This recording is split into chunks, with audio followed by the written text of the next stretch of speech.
Kia ora tamariki mai, how are you guys? Thought we'll do some counting today. I know you guys love your counting. Okay, guys ready?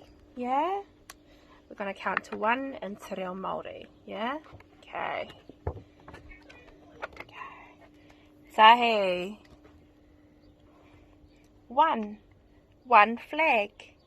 Tahi. Rua. E rua ngā poi. 2 poi. Can you see the poi? Can you count them with me? 1, 2. Tahi, rua.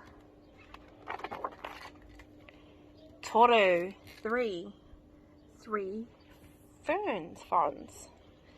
Tahi, rua, toru.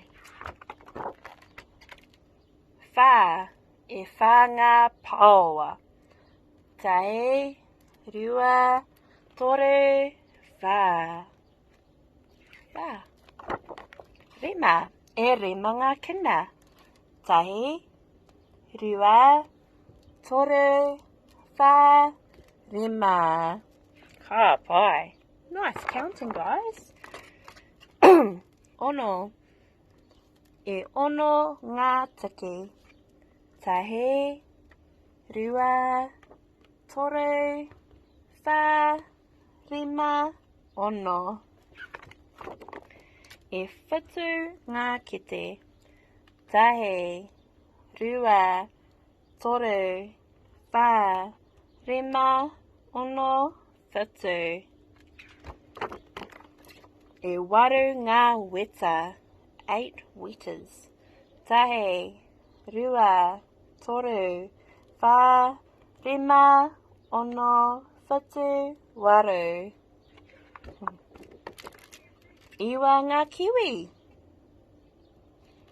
Tahi, rua, toru, whā, rima, ono, whitu, waru, iwa. Ka pai, guys. Tiko. Tiko ngā poti poti. Tahi, rua, toru, whā, rima, ono, whitu, waru, iwa, tiko. Ka pai. Paki paki. Alright. So one of our waiata that our tamariki loves singing is Te Kounga Māoritama.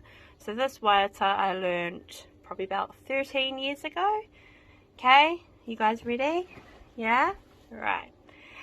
Tahi rua toru maritama whā rima ono maritama whitu waru iwa maritama te kounga Māoritama. Ua ua whiua te taiaha, ua ua whiua te taiaha, ua ua whiua te taiaha, te kounga Māoritama. Ka pai, guys. Awesome. Okay, thank you guys so much for that, and we'll see you later. Ka kite.